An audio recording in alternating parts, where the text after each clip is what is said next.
नमस्कार साथियों। आज 26 जनवरी है, यानी गणतंत्र दिवस।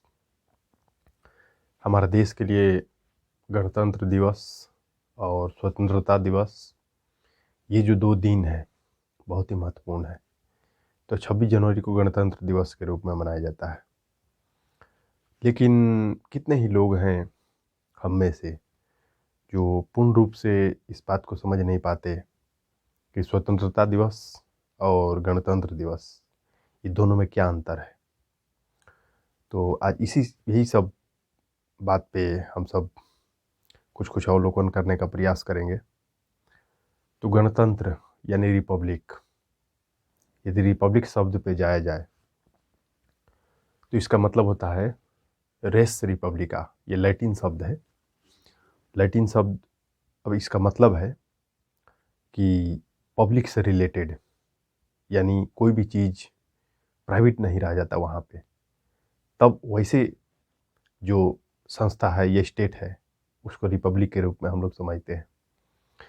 जैसे कि हमारा देश रिपब्लिक है, United state of America Republic है, क्योंकि यहाँ हेड ऑफ स्टेट जो है वो इलेक्टेड है, ना कि कोई प्रिविलेज क्लास से है, यानी कोई स्पेशल आरक्षित वर्ग से कोई आकर हेड ऑफ स्टेट बने, जैसे राजा मोनार्की सिस्टम जो था पहले। यदि वैसा सिस्टम रहता तब रिपब्लिक कभी नहीं बनता।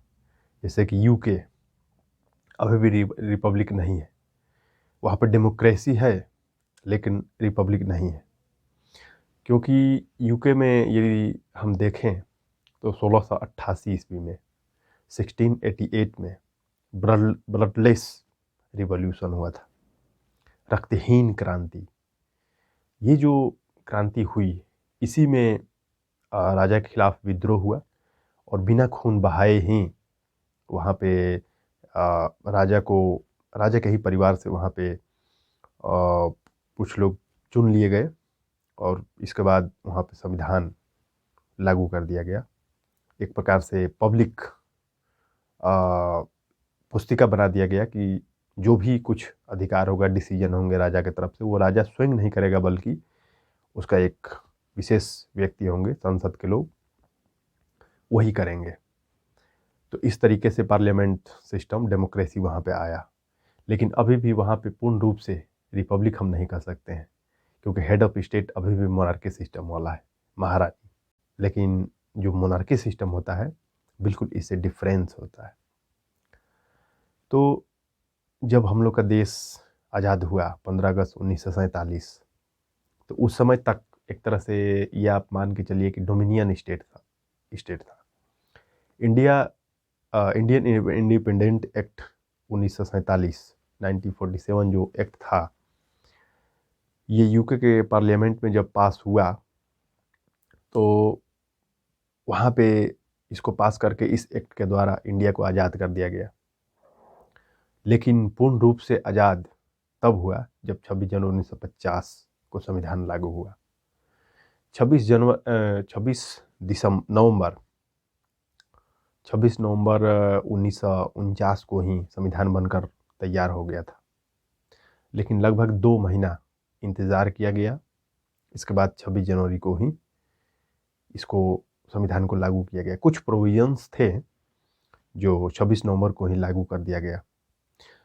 इसमें जब 26 जनवरी 1950 को लागू हुआ, तब उसमें जो तीसरा सबसे लास्ट का जो आर्टिकल है 395 395, इसके अंतर्गत संविधान में संशोधन का प्रावधान है और उसमें 2 चीज़ और भी प्रमुख रूप से उल्लेखित है, जिसमें कि एक है इंडियन इंडिपेंडेंट एक्ट 1947 का रिपील के बारे में, और दूसरा है कि जो गवर्नमेंट ऑफ इंडिया एक्ट 1935 था, 1935 एक्ट, ये बहुत बड़ा अपने संविधान में इसका योगदान है।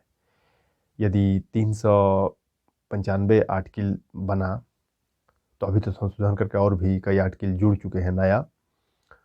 तो इसमें 2 सके लगभग सिर्फ 1935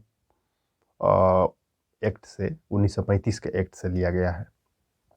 तो इसमें 1935 का एक्ट से तो 1935 का एक्ट जो है बहुत बड़ा योगदान दिया है हमारे संविधान में। 26 नवंबर 1949 को संविधान बनकर तैयार हुआ, तो जो संविधान सभा थी वो ये डिसीजन लेने लगे कि इसको कब लागू किया जाए, इसको एक विशेष डे में लागू किया जाए। तो इसमें फिर एक इतिहास में गया, तो जब वहाँ पे गए इतिहास में, तो उसमें 1929 26 जनवरी को ही प्रथम स्वाधीनता दिवस के रूप में लाहौर में मनाया गया था जवाहरलाल नेहरू द्वारा। तो पूर्ण स्वराज की मांग सबसे पहले 26 जनवरी 1930 को किया गया था। तो वो जो घोषणा हुआ, उसी घोषणा को एक यादगार के रूप में मनाने के लिए 26 जनवरी को चुना गया। तो 26 जनवरी इसलिए भी बहुत इम्पोर्टेंट हो जाता है। 1947 जब देश आज़ाद हुआ, उस समय तक वायसराय और जनरल गवर्नर ये दोनों के दोनों लॉर्ड माउंटबेटन थे। लेकिन 47 के बाद वो सिर्फ गवर्नर जनरल थे, वायसराय नहीं थे। वायसराय एक तरह से, वायसराय क्या है? तो वायसराय को हम इस रूप में समझ सकते हैं कि वो एक यूके के प्रतिनिधित्व करने वाला व्यक्ति था। जैसे कि यहाँ पे अभी भी स्टेट में है कि सेंटर का एक राज्यपाल के रूप में राष्ट्रपति का प्रतिनिधित्व, रिप्रेजेंटेटिव रहते हैं। उसी प्रकार यूके के अंतर्गत इंडिया था, कॉलोनी था उस समय, तो वायसराय के रूप में उसको समझा जाता था। लेकिन जैसे ही जब देश आज़ाद हुआ तो वायसराय पद को ख़त्म कर दिया गया। फिर लॉर्ड माउंटबेटन के बाद राजगोपालाचारी बने। इसके बाद फिर अंत में 50 जब संविधान लागू हुआ तो उस समय से फिर डॉक्टर राजेंद्र प्रसाद को इंटरिम प्रेसिडेंस बना दिया गया। ये फिर 62 तक रहे। अब उस समय कॉलोनी था, इंडिया कॉलोनी था यूके का। तो ये देखिए कई प्रकार का इसमें भी होता है, जिससे कॉलोनी का मतलब डिपेंडेंसी, उपनिवेश था, पूर्ण रूप से इस पे कब्जा था यूके का। और एक और होता है जिसे कि प्रोटेक्टोरेट स्टेट के रूप में भी रखा जाता है, समझा जाता है, उसका भी एक स्टेटस है। जैसे कि 1975 के पहले सिक्किम संरक्षित राज्य के रूप में था भारत के। 1975 में उसको इंदिरा गांधी के समय विलय कर लिया गया इंडिया में। भूटान को भी रखा गया था, हालांकि इस पर कुछ संशोधन हुआ है अभी। तो इस तरीके से ये प्रोटेक्टोरेट स्टेट का भी फंक्शन होता है। इसके बाद एक होता है डोमिनियन स्टेट। तो ये डोमिनियन स्टेट अभी भी है, जो कई जगह देखा जाता है। ये डोमिनियन स्टेटस एक ऐसा स्टेटस है जो उस समय भी आंदोलन के दौरान ये बात रखी गई। उसमें कई ऐसे लोग थे, कई ऐसे नेता थे जो कि डोमिनियन स्टेटस के लिए भी तैयार थे कि यदि भारत को डोमिनियन स्टेटस मिल जाता है तो ठीक है। लेकिन इसमें सुभाष चंद्र बोस और जवाहरलाल नेहरू ये दो जन पूर्ण स्वराज्य के पक्षधर थे और पूर्ण स्वराज की मांग करते थे। तो इसलिए डोमिनियन स्टेटस नहीं दिया गया, पूर्ण स्वतंत्रता लिया गया। डोमिनियन स्टेटस में ये मानकर चला जाता है कि हेड ऑफ स्टेट, यानी जिसके नाम से सत्ता चलेगी, वो यूके ही होगी। जैसे कि अभी भी ऑस्ट्रेलिया है, न्यूजीलैंड है, कनाडा है। ये तीनों एक तरह समझिए कि आज भी यूके को ही हेड ऑफ स्टेट मानते हैं और उसी के नाम से आज भी सत्ता अपना चलाते हैं। तो रिपब्लिक अभी भी नहीं है वो, कनाडा या न्यूजीलैंड या ऑस्ट्रेलिया, ये आज भी रिपब्लिक नहीं है। तो ये इसीलिए एक तरह से डोमिनियन स्टेटस के तौर पे है, क्योंकि ये अभी भी सर्वे सर्वा जिसके नाम से सत्ता चलाते हैं वो यूके ही है। तो रिपब्लिक होने के लिए सबसे पहला शर्त हो जाता है कि इलेक्टेड होना चाहिए, वंशानुगत आधार पे हेड ऑफ स्टेट नहीं होना चाहिए। और जो ऑफिस वगैरह है, ऑफिसेस जो है वो बिल्कुल पब्लिकली होना चाहिए, पब्लिक के लिए होना चाहिए। ये नहीं कि वहाँ पे कोई स्पेशल अधिकार के साथ रहता हो। ऐसा नहीं होना चाहिए। ये सब कुछ कुछ क्राइटेरिया है जो कि रिपब्लिक होने के लिए माना जाता है। मोनार्की राजा राजतंत्र जो होता है उससे रिपब्लिक बनने के लिए बीच में एक तरह से देखिए तो कई फेजेज होते हैं। उससे पहला ये देखा जाए तो मोनार्की से सबसे पहले जब मोनार्की से रिपब्लिक की ओर बढ़ता है तंत्र, शासन तंत्र, तो उसमें पहला आता है मिक्स्ड मोनार्की। एक तरह से ये आप मान के चलिए कि जॉर्डन और ओमान जो है इस रूप में लगभग है, जिसमें कि हल्का हल्का पब्लिक का भी बात रखी जाती है, पब्लिक का भी अधिकार है, और इसके बाद मोनार्की यानी राजा का अधिकार है।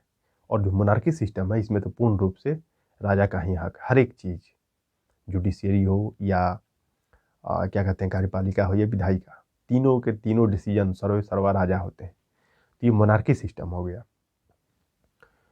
तो मोनार्की का आज भी एग्जाम्पल है वेटिकन सिटी है, सऊदी अरेबिया है, ये सब जो कंट्री है मोनार्की है, बिल्कुल मोनार्की है। आज भी उसी हिसाब से वहाँ पे शासन तंत्र चलाया जाता है। इसके बाद जब मिक्स्ड मोनार्की आता है तो फिर वहाँ पे जॉर्डन ओमान के रूप में हम समझ सकते हैं, थोड़ा बहुत वहाँ पे है। वेटिकन सिटी मोनार्की में आएगा। इसके बाद फिर कॉन्स्टिट्यूशनल मोनार्की आ जाता है। तो ये यूके है। यूके एक तरह समझिए कि इसको इसमें रखा जा सकता है। यूके है, ऑस्ट्रेलिया, न्यूजीलैंड, बाल्कन कंट्री में और भी है, ये फिनलैंड नहीं है, फिनलैंड रिपब्लिक है, स्वीडन है, नॉर्वे है। तो ये सारी जो कंट्री हैं, भूटान है बगल में, और ये म्यांमार पर भी देखिए सत्ता पल रहा है। तो एक तरह से समझिए कि किसी विशेष वर्ग का उसमें शासन तंत्र पे दबदबा है। तो ऐसे में रिपब्लिक नहीं कहा जा सकता है। ये मोनार्की सिस्टम का जापान है, मोनार्की सिस्टम का ही यहाँ पर भी देखा जाता है सिस्टम। इसके बाद फिर लास्ट में रिपब्लिक में ये देखा रिपब्लिक में यदि देखा जाए तो उसमें number 1 United state of America है। इसके बाद भारत है, फ्रांस है, यूरोपीय कंट्री में देखा जाए तो फिर जर्मनी है, इसके बाद रसिया है। बहुत सारी कंट्री हैं जो अपना बगल में, पाकिस्तान है, इधर पूरब साइड में बांग्लादेश है। ये सब रिपब्लिक है। बिल्कुल यहाँ हेड ऑफ स्टेट जो है वो चुन कर आते हैं, इलेक्ट होकर आते हैं। ये रिपब्लिक के रूप में इसको समझा जाता है। तो ये अंतर है रिपब्लिक में। रिपब्लिक मतलब हेड ऑफ स्टेट बिल्कुल पब्लिक से चुन कर आते हैं, इलेक्टेड होते हैं। तो इसीलिए रिपब्लिक डे मनाया जाता है 26 जनवरी को, क्योंकि राष्ट्रपति जो हेड ऑफ स्टेट है हमारे देश के, वो संविधान के अधिकार से, संविधान उनको अधिकार दिया और संविधान के संवैधानिक पद पे वो सर्वे सर्वा है, हेड ऑफ स्टेट है।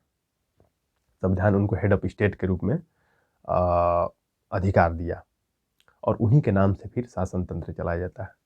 फिर प्रधानमंत्री उसके नीचे आते हैं, जिसके सलाह से आर्टिकल 74, उसके सलाह से राष्ट्रपति सारे कार्य करते हैं। तो इसीलिए रिपब्लिक है। और फ्रीडम यानी स्वतंत्रता दिवस, वो उस दिन आज़ाद हुआ था। यानी इंडियन इंडिपेंडेंट एक्ट, जो स्वतंत्र होने का एक्ट जो पास हुआ था, उस एक्ट के हिसाब से 15 अगस्त 1947 से देश आज़ाद हुआ। फिर संविधान लागू हुआ, पूर्ण रूप से आज़ाद हो गया। जब तक संविधान लागू नहीं हुआ था तब तक एक तरह से भारत डोमिनियन स्टेटस के रूप में था, यानी किसी न किसी रूप में वो यूके के अंतर्गत था। जब संविधान लागू हुआ यानी 395 आर्टिकल लागू हुआ, तो उसमें उसके द्वारा ये दोनों इंडियन इंडिपेंडेंट एक्ट 1947 और इसके बाद गवर्नमेंट ऑफ इंडिया एक्ट 1935 वाला जो एक्ट है, ये दोनों को रिपील किया गया, यानी ख़त्म किया गया। तो और संशोधन करने का सर्वे सर्वा ताकत संविधान सभा को थी। तो वही फिर बाद में संसद में बदल गया वो पावर संशोधन करने का। तो इस तरीके से यदि देखा जाए तो पूर्ण रूप से अब हम आज़ाद हो गए। कुछ दिन पहले इस पे कंट्रोवर्सी चल रही थी कंगना रनौत कि अभी भी देश हमारा आज़ाद नहीं हुआ है। तो खैर वो एक अलग मसला हो जाता है, पॉलिटिकल मामला हो जाता है। तो ये कुछ कुछ बातें थी जो हम सब जाने।